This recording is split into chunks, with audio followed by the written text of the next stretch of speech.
ఆ Tollywood top director నిన్న lotus పాండ్లో Jaganmohan రెడ్డిని కలిశారా? ఆ టాలీవుడ్ టాప్ డైరెక్టర్కి చిరంజీవి వార్నింగ్ ఇచ్చారా అంటే అవుననే సమాధానం ఇస్తున్నారు కొంతమంది సినీ రాజకీయ విశ్లేషకులు.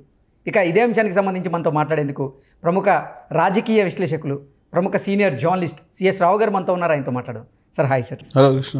సార్, ఆ టాలీవుడ్ టాప్ డైరెక్టర్ అంటే వివి వినాయక్ నిన్న లోటస్ పాండ్లో జగన్మోహన్ రెడ్డిని కలిశారని, నిన్న జగన్మోహన్ రెడ్డిని కలిసిన వివి వినాయక్కి చిరంజీవి గారు వార్నింగ్ ఇచ్చారంటూ కూడా సోషల్ మీడియాలో ఇప్పుడు ఒక వార్త హల్చల్ చేస్తూ ఉంది. సార్, ఏంటి ఆ వార్తలో వాస్తవం ఉందా? నిజంగానే చిరంజీవి గారు వివి వినాయక్ గారి మీద సీరియస్ అయ్యారా? వార్నింగ్ ఇచ్చారా? అసలు నిజంగా వివి వినాయక్ లోటస్ పాండ్లో జగన్మోహన్ రెడ్డిని కలిశారా? తెర వెనక ఏం జరుగుతుంది అంటే ఏం చెప్తారు సార్? ఇదంతా సోషల్ మీడియాలో స్పెక్యులేట్ అవుతున్నటువంటి news. First of all, so ఈ సోషల్ మీడియా న్యూస్ని ఎంతవరకు నమ్మొచ్చు అనే దాని మీద కనుక మనం విశ్లేషణ చేసుకుంటే, వివి వినాయక్ని వైఎస్ఆర్ కాంగ్రెస్ పార్టీ వాళ్ళు అప్రోచ్ అయిన మాట వాస్తవం. అయితే లోటస్ పాండ్లో జగన్మోహన్ రెడ్డిని కలిశాడు అనేది అబద్ధం. తర్వాత చిరంజీవి ఫోన్ చేసి వివి వినాయక్ వార్నింగ్ ఇచ్చాడు అనేది కూడా అంతే అబద్ధం. కాకపోతే వివి వినాయక్ని రాజకీయాల్లోకి తీసుకురావాలనేటువంటి ప్రయత్నం మాత్రం చాలా సీరియస్గా జరుగుతుంది. వైఎస్ఆర్ కాంగ్రెస్ పార్టీ ఆ ప్రయత్నం చేస్తుంది. దానికి సంబంధించి ఒక ఇద్దరు దూతలకి ఆ మొత్తం ఆపరేషన్ని అప్పచెప్పారు, ఆ టాస్క్ని అప్పచెప్పారు. ఎవరెవరికి ఆ ఇద్దరికి టాస్క్ని అప్పచెప్పారు అని అంటే, కొడాలి వెంకటేశ్వర, కొడాలి నాని, అలాగే వల్లభనేని వంశీ, వీళ్ళిద్దరూ ప్రొడ్యూసర్స్. వీళ్ళిద్దరూ ప్రొడ్యూసర్స్గా ఉన్నప్పుడు, నిర్మాతగా ఉన్నప్పుడు ఒక సినిమా తీశారు, జూనియర్ ఎన్టీఆర్ అదుర్స్ సినిమా తీశారు. సో అంతకుముందు కూడా కొన్ని సినిమాలు తీశారు. వీళ్ళకి మంచి స్నేహం ఉంది. ప్లస్ వివి వినాయక్ టాలీవుడ్లో అందరితోటి కూడా స్నేహభావంతో ఉంటాడు, అందరి వాడిగా ఉంటారు, వివాద రహితునిగా ఉంటూ ఉంటారు. కాబట్టి వివి వినాయక్ అవసరం అని చెప్పి జగన్మోహన్ రెడ్డి భావించి ఆ టాస్క్ని వీళ్ళకి అప్పచెప్పారు అనేది మాత్రం వైఎస్ఆర్ కాంగ్రెస్ పార్టీలో వర్గాల్లో నడుస్తున్నటువంటి ఒక పెద్ద చర్చ. ఎందుకు వివి వినాయక్ మీదనే కాన్సన్ట్రేషన్ చేశాడు జగన్మోహన్ రెడ్డి అని అంటే, పవన్ కళ్యాణ్ని టార్గెట్ చేస్తూ పవన్ కళ్యాణ్ ఓట్ బ్యాంక్ని చీల్చేదానికి, పవన్ కళ్యాణ్కి ఉన్నటువంటి ఫాలోయింగ్ని తగ్గించేదానికి ఎన్ని రకాల ప్రయత్నాలు చేయాలో అన్ని రకాల ప్రయత్నాలని జగన్మోహన్ రెడ్డి చేస్తూ ఉన్నారు. దాంట్లో భాగంగా వివి వినాయక్ని వైఎస్ఆర్ కాంగ్రెస్ పార్టీలోకి తీసుకొచ్చినందువల్ల కాపు సామాజిక వర్గం ఓట్లు చీలిపోయేటువంటి అవకాశం ఉంది. ప్రత్యేకించి ఉభయ గోదావరి జిల్లాల్లో ఒక బలమైనటువంటి కాపు సామాజిక వర్గం లీడర్గా వివి వినాయక్ని తీర్చిదిద్దడానికి వైఎస్ఆర్ కాంగ్రెస్ పార్టీ ప్లాన్ చేస్తుంది అనేది తాజాగా వినిపిస్తున్నటువంటి ఒక న్యూస్. సో వివి వినాయక్ అందుకు అంగీకరిస్తారా అని అంటే, ఇప్పుడున్నటువంటి పరిస్థితుల్లో ఆయన అంగీకరించేటువంటి అవకాశం ఉందనేది కూడా టాలీవుడ్లో వినిపిస్తున్నటువంటి మాట. ఒకవేళ ఆయన వైఎస్ఆర్ కాంగ్రెస్ పార్టీలో చేరితే ఎక్కడి నుంచి పోటీ చేసేటువంటి అవకాశం ఉంది అని అంటే, కాకినాడ నుంచి లేదా ఏలూరు నుంచి పోటీ చేసే అవకాశం ఉంది అనేదాకా వెళ్ళింది న్యూస్. సో ఏలూరు నుంచి ఆయన సొంత ప్రాంతం కాబట్టి ఏలూరు నుంచి ఆయన ఎంపీగా పోటీ చేస్తారనేది ఒకటి వినిపిస్తుంది. లేదు, సామాజిక వర్గ ఈక్వేషన్కి జగన్మోహన్ రెడ్డి ప్రాధాన్యత ఇస్తుంటారు కాబట్టి ఆ కోణం నుంచి చూస్తే కాకినాడ నుంచి వివి వినాయక్ని ఎంపీగా పోటీ చేయించేటువంటి అవకాశం ఉందనేది వినిపిస్తుంది. సార్, అంత సత్తా వివి వినాయక్లో ఉందా? అంత ప్రభావం ఆయన వైఎస్ఆర్సీపీ మీద చూపించగలడా వివి వినాయక్ అంటే ఏం చెప్తారు? మొత్తం సర్వేలు చేసిన తర్వాతనే జగన్మోహన్ రెడ్డి అన్ని మార్పులు చేస్తున్నాడు కదా. ఈ సర్వేల క్రమంలో సామాజిక ఈక్వేషన్లు ప్రధానంగా తీసుకుంటున్నారు. అంటే పవన్ కళ్యాణ్కి ధీటుగా నిలబడగలడా వివి వినాయక్ ఆ సామాజిక వర్గ ఈక్వేషన్లో కూడా?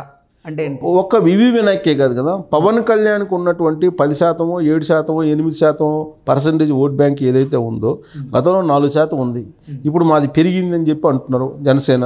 ఒక 10% మ్యాక్సిమం. ఈ 10% ఓట్ బ్యాంక్ని చీల్చుకోవాలంటే ఒక వివి వినాయకే కాదు కదా, ముద్రగడ పద్మనాభం ఒకవైపు ఉన్నారు, వంగవీటి రాధా ఉన్నారు, వంగవీటి రాధా కోసం ట్రై చేస్తున్నారు, అలాగే ఇప్పుడు వివి వినాయక్, ఇట్లా కొంతమంది కాపు సామాజిక వర్గంలో ఉండేటువంటి బలమైనటువంటి లీడర్లు, ఆయా రంగాల్లో గుర్తింపు ఉన్నటువంటి వాళ్ళందరినీ తీసుకుంటే కనుక డెఫినెట్గా ఈ 10% ఓట్ బ్యాంకులు, కాపు సామాజిక వర్గం ఓట్ బ్యాంకు చీలిపోయేటువంటి అవకాశం ఉంది. ఓకే, గతంలో మనం విశ్లేషించుకున్నాం జేడీ లక్ష్మీనారాయణ గారు పార్టీ పెట్టిన నేపథ్యంలో దాని వెనక జగన్మోహన్ రెడ్డి హస్తం ఉందండి కూడా ఒక వార్త ఉందని. ఆ తర్వాత ఇప్పుడు ఆయన ఆ పార్టీని విలీనం చేసి వైఎస్ఆర్ కాంగ్రెస్ పార్టీలో చేరినా ఆశ్చర్యపోవసలే. జడ్డు లక్ష్మీనారాయణ.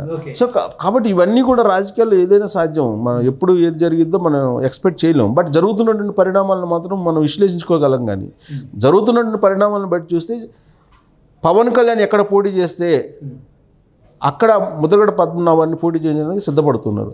పవన్ కళ్యాణ్ పోటీ చేసేటువంటి కాన్స్టిట్యున్సీలు ఏమేమి ఉన్నాయి? పిఠాపురం సేఫెస్ట్ ప్లేస్ అని చెప్పి సర్వేలు చెప్తున్నాయి.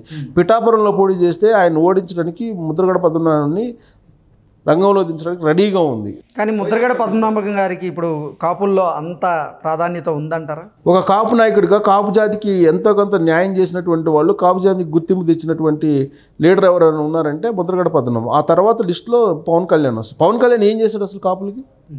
పవన్ కళ్యాణ్ ఏం చేయలేదు కదా. పార్టీ పెట్టాడు ఆయన. అంతకుముందు ప్రజారాజ్యం పెట్టారు, దాన్ని కాంగ్రెస్ పార్టీకి విలీనం చేసేసారు. దానివల్ల లబ్ధి పొందింది ఎవరు? మెగా ఫ్యామిలీ లబ్ధి పొందింది. కాపు జాతికి ఏమన్నా వచ్చిందా? కాపు కులానికి ఏమన్నా వచ్చిందా? సామాజిక వర్గానికి ఏం రాలేదు కదా. ఇప్పుడు జనసేన పార్టీ అంటే కాపులు ముద్రగడని విస్మరించారు అంటూ కూడా కొన్ని కథనాలు వస్తున్నాయి కదా. ఇప్పుడు విస్మరించారని చెప్పి అది విపక్షాలు చెప్తున్నాయి. విపక్షాలు ఎప్పుడు ఆరోపణలు చేస్తూ ఉంటాయి. ముద్రగడ పద్మనాభం కానీ లేదంటే మరొక కాపు సామాజిక వర్గం నేత ఉన్నారు, ఆయన లెటర్ రాస్తుంటాడు ఎప్పటికప్పుడు.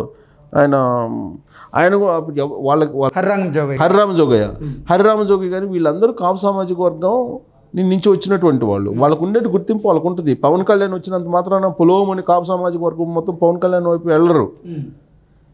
అంటే అక్కడ డివిజన్స్ వస్తాయి. డివిజన్స్ తీసుకురావడమే ప్రధానమైన లక్ష్యం జగన్మోహన్ రెడ్డికి. అందులో భాగంగా వివి వినాయక్ని క్యాచ్ చేశారు. వివి వినాయక్ని క్యాచ్ చేసి వివి వినాయక్ని ఇప్పుడు అక్కడ కనుక రంగంలోకి దింపితే ఖచ్చితంగా ఓట్ బ్యాంక్ చీలిపోయేటువంటి అవకాశం ఉంది. పైగా సినిమా గ్లామర్ ఉంటుంది బీవీ వినాయక్కి. ప్లస్ అందరూ వాడు వివాదాస్పద వ్యక్తి కాదు. పవన్ కళ్యాణ్ వివాదాస్పద వ్యక్తి, వివాదాస్పద రాజకీయవేత్త. కాబట్టి బీవీ వినాయక్ వివాద రహితంగా అందరి వాడిగా గుర్తింపు ఉంది ఆయనకి. ప్లస్ ఆయన డైరెక్టర్గా అనేకమైన పరిచయాలు ఉన్నాయి.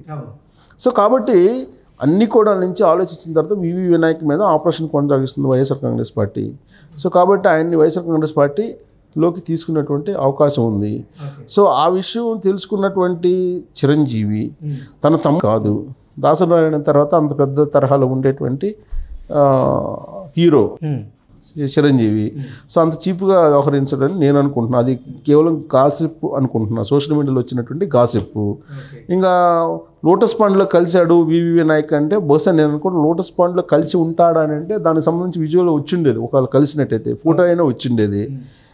కాకపోతే టచ్లో అయితే ఉన్నారనేది మాత్రం మనం కన్ఫర్మ్ చేయొచ్చు. కానీ వివి వినాయక్ లోటస్ పాండ్లో జగన్మోహన్ రెడ్డి వచ్చిన సందర్భంగా కలిశాడు అని అంటే మనం దాన్ని నిర్ధారించలేం. బట్ ఖచ్చితంగా ఒక చర్చ అయితే జరుగుతుంది. దాని వెనక చాలా పెద్ద గేమ్ నడుస్తుందని మాత్రం మనం విశ్లేషణ చేసుకోవచ్చు. ఓకే, వివి వినాయక్తో వాళ్ళు సంప్రదింపులు జరిపింది వైఎస్ఆర్సీపీ నేతలు వాస్తవమే. కానీ నిన్న లోటస్ పాండ్లో వివి వినాయక్ గారు జగన్మోహన్ రెడ్డిని కలిశారనేది మాత్రం అవాస్తవం అని, అలాగే ఆ కలిసినందుకు గాను చిరంజీవి గారు వివి వినాయక్కి వార్నింగ్ ఇచ్చారనేది కూడా అవాస్తవం అంటూ కూడా ఆయన శైలిలో ఆయన విశ్లేషణ చేశారు సిఎస్ రావు గారు. Thank you so much.